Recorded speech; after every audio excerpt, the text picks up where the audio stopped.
తాకట్లో ఉన్న మీ బంగారాన్ని విడిపించి ఆ రోజు ఆన్లైన్ రేటుకి కొంటాం. Sharma gold company. నమస్తే, వెల్కమ్ టు సుమన్ టీవీ. నేను మీ యాంకర్ సిరి.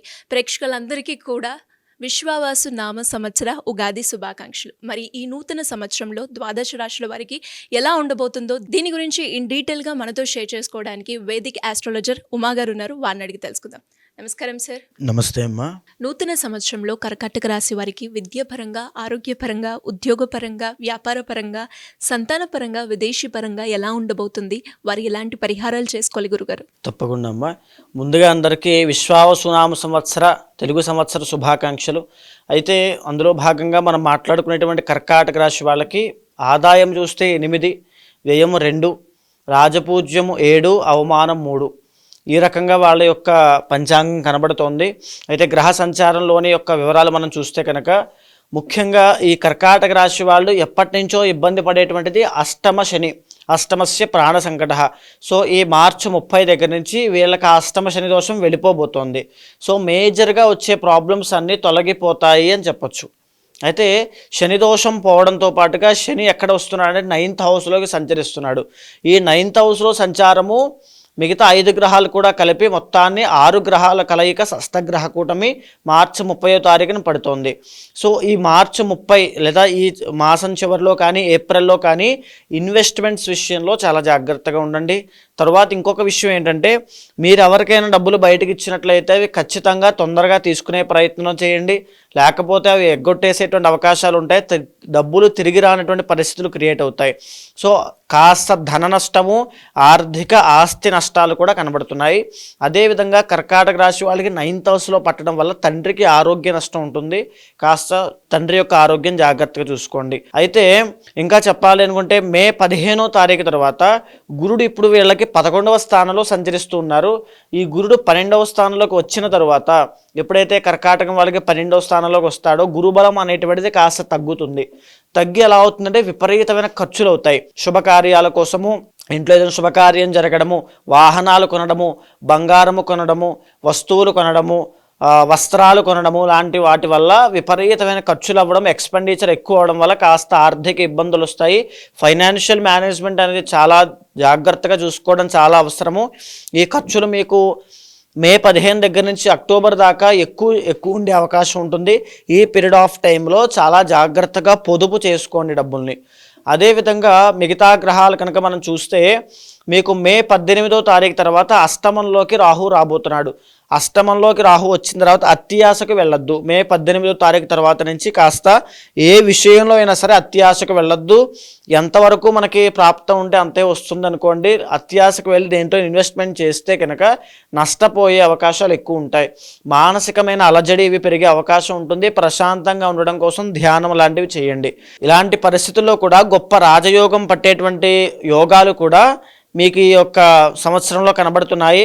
అయితే కుజుడి యొక్క బలం చేత 28వ తారీఖు జూలై దగ్గర నుంచి 18వ తారీఖు సెప్టెంబర్ దాకా అద్భుతమైన రాజయోగం అని చెప్పచ్చు.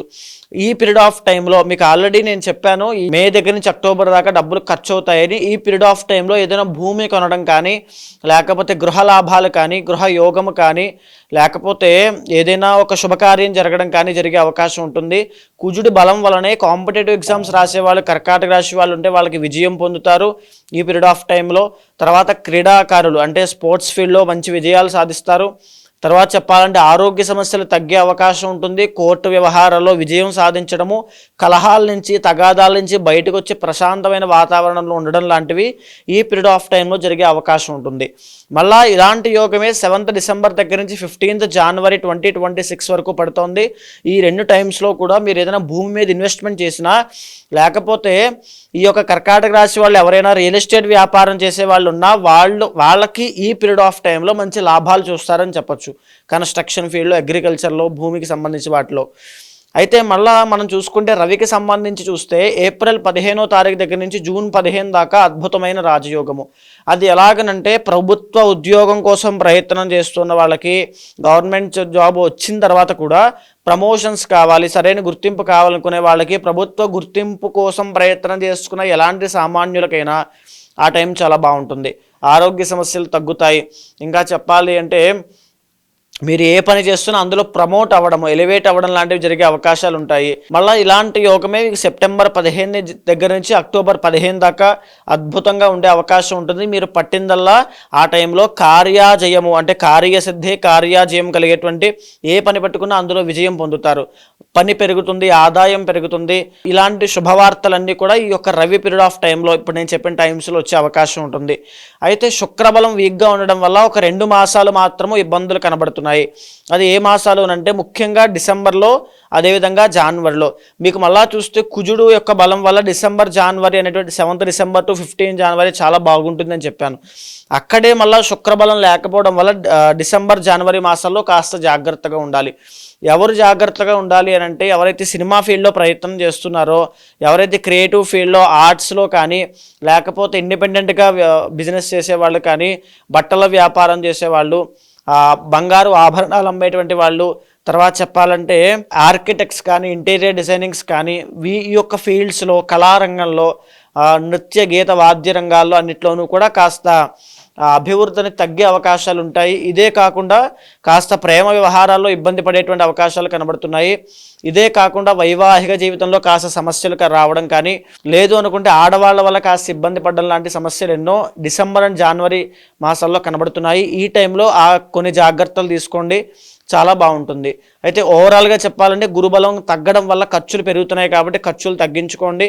మిగతాదంతా చాలా బాగుంది. ఇష్టదైవ ఆరాధన ఎక్కువగా చేయండి, చాలా మంచి కలుగుతుంది. సో మరి ఈ నూతన సంవత్సరంలో ఎవరైనా కూడా జాతకరీత్యా వాళ్ళు ఎదుర్కొన్న సమస్యలకి పరిష్కారం చేసుకోవాలి అంటే ఏ విధంగా మిమ్మల్ని అప్రోచ్ అయ్యే ఛాన్స్ ఉందంటారు గురుగారు? తప్పకుండా అమ్మా. ఇప్పుడు నేను చెప్పినటువంటిది ఏదైతే గ్రహ సంచారము, గోచార గ్రహ సంచారం ఆధారంగా, ట్రాన్సిట్స్ ఆధారంగా ఏ రకాలుగా మీ జీవితంలో మార్పులు రాబోతున్నాయి, ఎలాంటి జాగ్రత్తలు తీసుకోవాలో మనం మాట్లాడుకున్నాం. కానీ మీ పర్సనల్ చార్ట్ అనేది చాలా ఇంపార్టెంట్ అండి. అక్కడ కనుక ఏదైనా మీకు ఒక గజకేసరి యోగం కానీ, గురు చండాల యోగం కానీ, బుధ ఆదిత్య యోగం కానీ, దశాంతర్దశలో అద్భుతమైన రాజయోగాలు ఉంటే ఈ ప్రాబ్లమ్స్ని ఈజీగా ఓవర్కమ్ చేస్తారు.